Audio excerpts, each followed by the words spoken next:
आत्मा से की गई परमात्मा की पूजा है। योग आत्मा से परमात्मा के बीच किया हुआ संवाद है।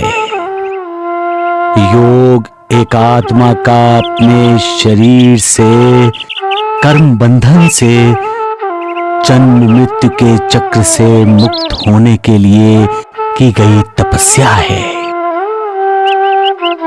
जन्म क्या है? एक आत्मा अपने अच्छे बुरे कर्मों के भोग भोगने के लिए नया शरीर रूपी चोला पहनता है। वो जन्म है। और मृत्यु आत्मा द्वारा शरीर रूपी चोले को त्याग देना मृत्यु है। जन्म और मृत्यु के बीच आत्मा की जो यात्रा है उसे ही जीवन कहा जाता है। मनुष्य जीवन विकारों से भरा हुआ है और यही विकार मनुष्य को परब्रह्म परमात्मा से दूर ले जाता है। परब्रह्म परमात्मा से नाता जोड़ना है तो ध्यान धारण योग आवश्यक है।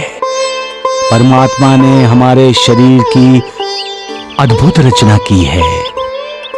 जो भी कुछ बाहर दिखाई देता है वो सब कुछ हमारे पास है, हमारे शरीर में है।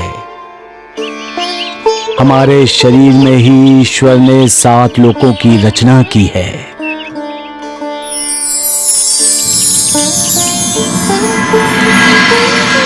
हमारे शरीर में 7 चक्र हैं। हमारे बैठने की जगह मूलाधार चक्र है। नाभि की जगह स्वाधिष्ठान चक्र है। हृदय के पास मणिपुर चक्र है।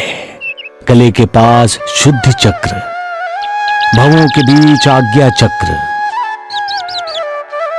कपाल में सहस्त्रार चक्र और उसके ऊपर मुक्ति चक्र। योगी जब ध्यान धारण करता है तब उसका उद्देश्य होता है मुक्ति पाना। हमारे शरीर में सबसे नीचे सूर्य और ऊपर चंद्र है। जब एक एक चक्र का भेदन करते हुए सूर्य चंद्र तक आता है और चंद्र से मिलता है तब योग के लिए मुक्ति द्वार खुल जाता है। योगी जब ध्यान लगाता है तब उसकी एकाग्रता प्राणों सहित मूलाधार चक्र में स्थिर हो जाता है। जहां सूर्य चमक रहा है तब सहस्त्रार से अमृत बूंद गिरती है। जैसे तपते तवे पर बूंद के गिरते ही झन की आवाज होकर बूंद जलकर नष्ट हो जाती है, वैसे ही अमृत बूंद का होता है।